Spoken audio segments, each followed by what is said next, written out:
जय हिंद दोस्तों। एग्ज़ाम की पॉइंट में एक बार फिर से आप सभी का स्वागत है। दोस्तों, आनुवंशिकता का आधार के अंतर्गत आज हम इस टॉपिक में बात करेंगे जीन के बारे में। तो दोस्तों, इससे पहले हमने गुणसूत्र वाले टॉपिक को क्लियर किया, तो आज के टॉपिक में हम देखेंगे जीन। तो पहला क्वेश्चन है, जीन शब्द का सर्वप्रथम प्रयोग किया। दोस्तों, इससे पहले मैं बता चुका हूं कि डीएनए के जिस खंड में आनुवंशिक कोड होते हैं वो क्या कहलाता है, जीन कहलाता है। तो जीन शब्द का सर्वप्रथम प्रयोग किसने किया था? तो जीन शब्द का सर्वप्रथम प्रयोग जोहानसन ने किया था। किसने किया था? जोहानसन ने किया था। स्टोर्स वर्ग में पहले बता चुका हूँ, जिसने क्या की थी, क्रोमोसोम की या गुणसूत्र की खोज की थी। वर्डेयर ने गुणसूत्र का नामकरण किया था। जीन की खोज जोहानसन ने किया था। और अल्टमान ने माइटोकॉन्ड्रिया वाले टॉपिक को याद करो, जब मैंने कोशिका विज्ञान पढ़ाया था। अगला क्वेश्चन, जीन की कार्यात्मक इकाई है। दोस्तों, जीन की कार्यात्मक इकाई क्या है? सिस्ट्रॉन जीन की कार्यात्मक इकाई कहलाती है। ठीक है, मोस्ट इंपॉर्टेंट है, जीन की कार्यात्मक इकाई कौन सी है? सिस्ट्रॉन कहलाती है। और दोस्तों, यदि पूछे जीन का सबसे बड़ा भाग कौन सा है, तो जीन का जो सबसे बड़ा भाग होता है वो भी ये सिस्ट्रॉन होता है। जीन का सबसे बड़ा भाग बोलो या कार्यात्मक इकाई बोलो, जीन की सिस्ट्रॉन कहलाती है। अगला क्वेश्चन, जीन का सबसे छोटा भाग है। देखो, सबसे बड़ा भाग सिस्ट्रॉन है और जो जीन का सबसे छोटा भाग होता है वो न्यूट्रॉन होता है। सिस्ट्रॉन सबसे बड़ा और न्यूट्रॉन क्या होता है? सबसे छोटा भाग होता है। या अगर पूछे जीन के उत्परिवर्तन की इकाई कौन सी है, उत्परिवर्तन की इकाई कौन सी है, तो जीन की जो उत्परिवर्तन की इकाई होती है वो भी न्यूट्रॉन होती है। कार्यात्मक इकाई सिस्ट्रॉन और उत्परिवर्तन की इकाई कौन सी होती है? न्यूट्रॉन होती है। सिस्ट्रॉन सबसे बड़ा भाग होता है और न्यूट्रॉन क्या होता है? सबसे छोटा भाग होता है। अगला क्वेश्चन, जीन की रिकॉम्बिनेशन इकाई है। दोस्तों, जो जीन की रिकॉम्बिनेशन इकाई होती है वो कौन सी होती है? तो रिकॉम्बिनेशन इकाई जो होती है वो रेकॉन होती है। कौन सी होती है?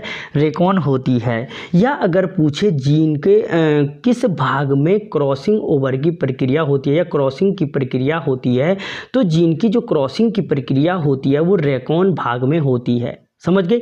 सिस्ट्रॉन सबसे बड़ा, न्यूट्रॉन सबसे छोटा और रेकॉन में क्या होती है? क्रॉसिंग की क्रिया होती है। सिस्ट्रॉन सबसे बड़ा है, कार्यात्मक इकाई है, न्यूट्रॉन में उत्परिवर्तन होता है, रेकॉन में क्रॉसिंग की क्रिया होती है। ये तीन भाग याद रखना और तीनों के ये 6 क्वेश्चन याद रखना।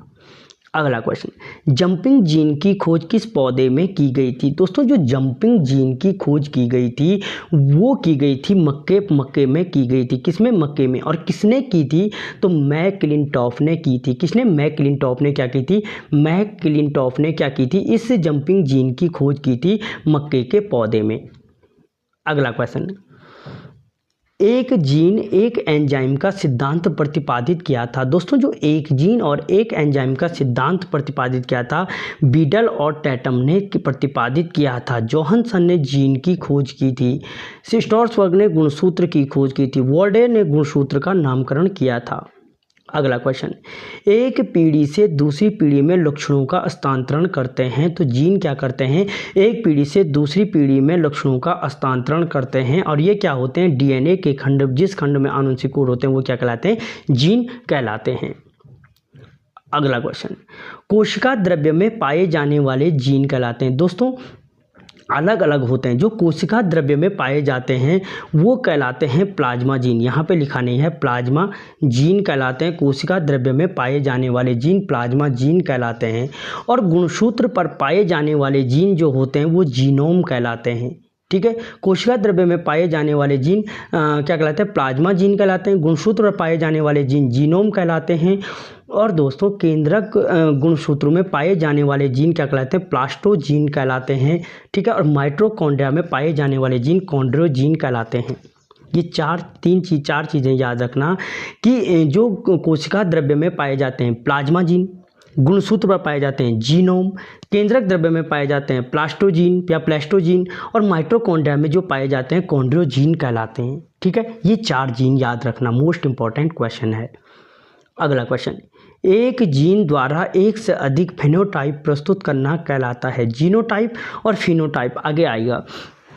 तो एक जीन द्वारा एक से अधिक फिनोटाइप जो क्या होता है फिनोटाइप प्रस्तुत करना कहलाता है, तो जो ये प्रस्तुत करना कहलाता है वो पॉलियोट्रॉपी कहलाता है। क्या कहलाता है? एक जीन द्वारा एक से अधिक फिनोटाइपिक प्रस्तुत करना कहलाता है पॉलियोट्रॉपी कहलाता है, या इसी को बहुप्रभाविता भी कहा जाता है। हिंदी में बहुप्रभाविता कहते हैं। कम आता है इसीलिए पॉलियोट्रॉपी ही याद रखना, बहुप्रभाविता या पॉलियोट्रॉपी कहते हैं।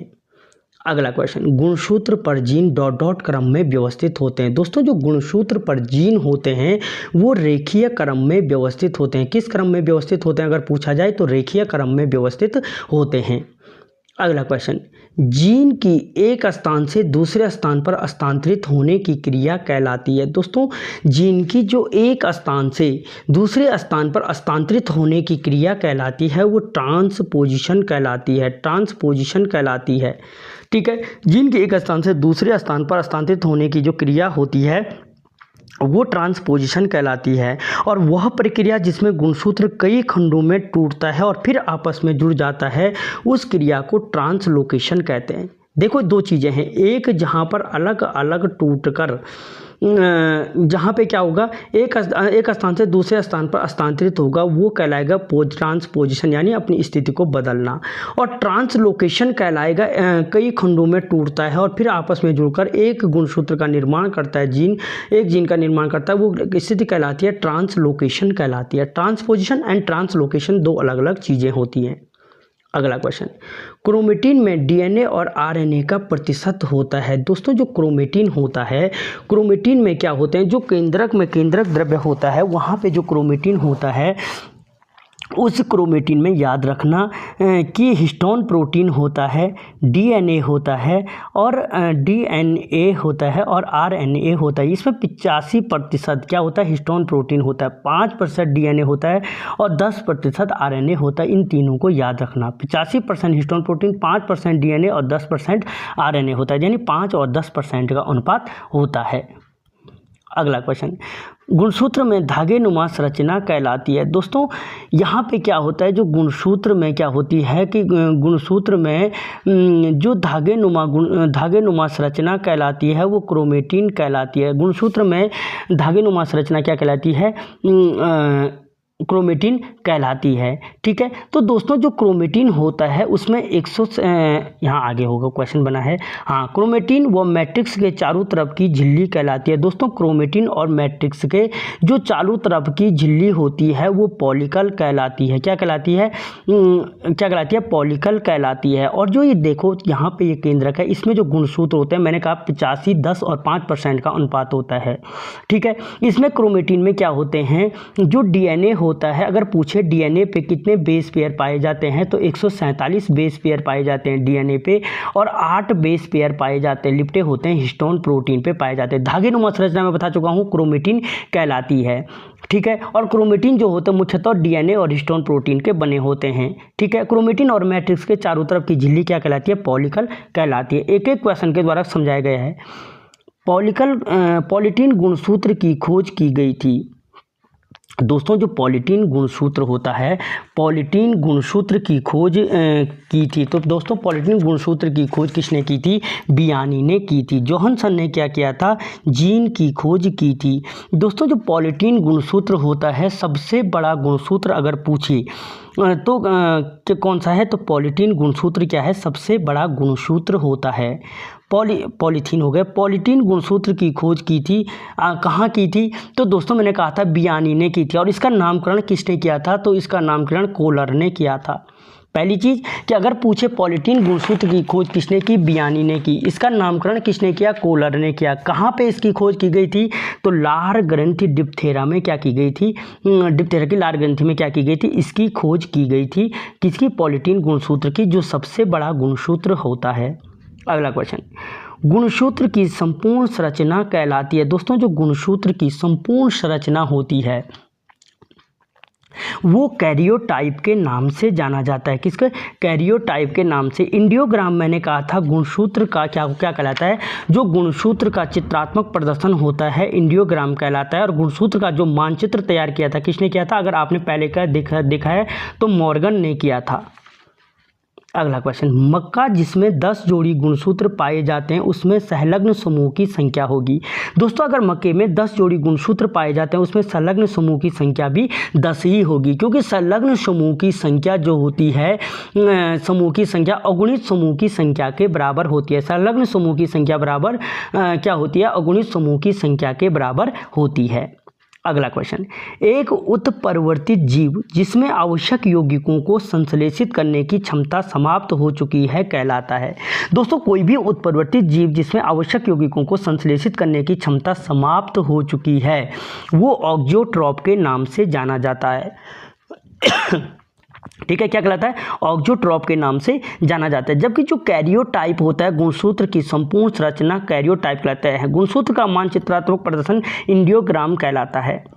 अगला क्वेश्चन, सर्वप्रथम लिंग निर्धारण का गुणसूत्रीय आधार किस पौधे में ज्ञात किया गया था? दोस्तों जो सर्वप्रथम लिंग निर्धारण का गुणसूत्रीय आधार ज्ञात किया गया था वो मोलैंड्रिक पौधे में ज्ञात किया गया था। ठीक है, किसमें? मेलेंड्रिक पौधे में ज्ञात किया गया था। और पॉलिटीन गुण की खोज लार्गन डिप्थेरा में की गई थी। अगला क्वेश्चन, मेंडल के नियम का अपवाद है। दोस्तों जो मेंडल के नियम का अपवाद है, जो हमने क्या पढ़ा था? मेंडलवाद पढ़ा था, वहाँ पे बताया था। तो मेंडल के नियम का जो अपवाद है लिंग सहलग्नता है। लिंग सहलग्नता क्या है? मेंडल के नियम का अपवाद है। अगला क्वेश्चन, सर्वाधिक गुणसूत्र किस पौधे में पाए जाते हैं? तो दोस्तों जो सर्वाधिक गुणसूत्र पाए जाते हैं किस वर्ग के पौधे में पाए जाते हैं? टेरिडोफाइटा में पाए जाते हैं। और टेरिडोफाइटा के बारे में जब मैंने प्लांट किंगडम बताया था उसको बांटा गया अपुष्पोद्भिद, पुष्पोद्भिद में। पुष्पोद्भिद को थैलोफाइटा, ब्रायोफाइटा और टेरिडोफाइटा में। तो इस टेरिडोफाइटा में क्या पाए जाते हैं? सर्वाधिक गुणसूत्र पाए जाते हैं। अगला क्वेश्चन, जंतुओं में न्यूनतम गुणसूत्र पाए जाते हैं। दोस्तों जंतुओं में जो न्यूनतम गुणसूत्र पाए जाते हैं एस्केरिस कहाँ पे है? एस्केरिस मेगालोसिफेला में पाए जाते हैं। और कितना पाए जाते हैं? तो 2 गुणसूत्र पाए जाते हैं। और सर्वाधिक जो जंतु में पाए जाते हैं वो ओलेकैंथा में पाए जाते हैं। और ओलेकैंथा में गुणसूत्रों की संख्या 1600 होती है। पौधों में बता चुका हूं मैं, सबसे जो पौधों में ज़्यादा पाए जाते हैं वो टेरिडोफाइटा में 1200 पाए जाते हैं। और जो सबसे कम पाए जाते हैं वो कंपोजिटी कुल के पौधा है हैप्लोपैथस ग्रैसिलस, उसमें पाए जाता है। हैप्लोपैथस ग्रैसिलस में पाया जाता है 2 गुणसूत्र। ठीक है, तो जंतु में सबसे कम और पौधों में सबसे ज़्यादा। अगला क्वेश्चन, जंतुओं में एक्स किरण उत्परिवर्तन के लिए नोबेल पुरस्कार दिया गया था। दोस्तों जंतुओं में एक्स किरण उत्परिवर्तन के लिए नोबेल पुरस्कार किसे दिया गया था? तो एच.जे. मूलर को दिया गया था। किसको दिया गया था? मूलर को दिया गया था। और मूलर ने किस पर प्रयोग किया था? तो ड्रोसोफिला पर किया था। ड्रोसोफिला पर किया था। ड्रोसोफिला पर किया था। ठीक है, एच.जे. मूलर ने ड्रोसोफिला पर एक्स किरण उत्परिवर्तन किया था, जिसके लिए मूलर को क्या दिया गया था? नोबेल पुरस्कार दिया गया था। ठीक है, तो दोस्तों यहाँ पे हमने जीन को क्लियर किया। इससे आगे के क्वेश्चनों को अगले वीडियो में हम कवर करेंगे।